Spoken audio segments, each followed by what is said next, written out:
تو جو ملک خود سفر کر رہا اس کو جوڑنا، مسلمانوں سے جوڑنا، یہ ایک مذہبی تفریق، مذہبی نفرت یہ مودی کا جو تھا. تو مجھے دل میں کہا میں اس کو جواب دوں. میں نے جواب دیا اس کا.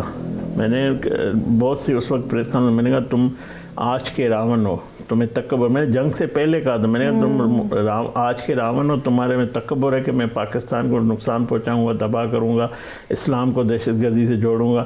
مگر اللہ نے کامیابی دی. ہمارے وزیر اعظم شہباز شریف صاحب کی قیادت میں field marshal chief of army staff general Asim Munir صاحب نے ایسا ان کا تکبر راون کا توڑا، ایسی ان کو شکست دیے، وہ ہمیشہ ساری زندگی یاد رکھے گا.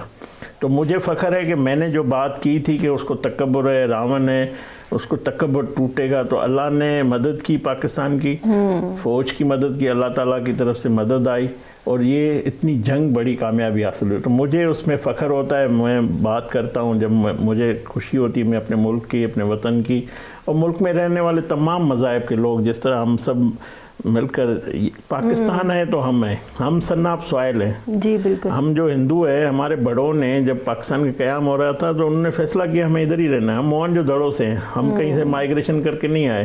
تو یہ دھرتی ہماری ہے، وطن ہمارا ہے، اسی وطن دھرتی میں ہمیں جینا ہے، مرنا ہے، اسی کی ترقی و تعمیر، اسی میں ہمارے بچوں کا مستقبل ہے. تو یہ جو ہمارا مستقبل محفوظ کیا ہے، یہ پاک فوج کو میں سلام پیش کرتا ہوں. ہمیشہ میں اس کا اظہار برملا کرتا ہوں.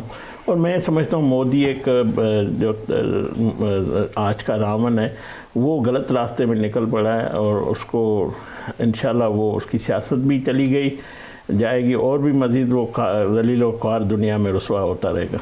سر بہت ہی پیاری بات کی آپ نے کہ مودی کو آپ نے پہلے سے پیشن گوئی کرتی کہ وہ ایک راون ہے، اور ہماری جو پاک فوج ہے اس نے دشمن کے دانت کھٹے کر دیے. عاصم منیر صاحب اور وزیر اعظم جو ہیں شہباز شریف صاحب کی قیادت میں، یہ ایک ظاہری سی بات ہے. ہماری جو پاک فوج ہے اس کو ہم سلام پیش کرتے ہیں، اور ہماری جو قیادت ہے ان سب کو.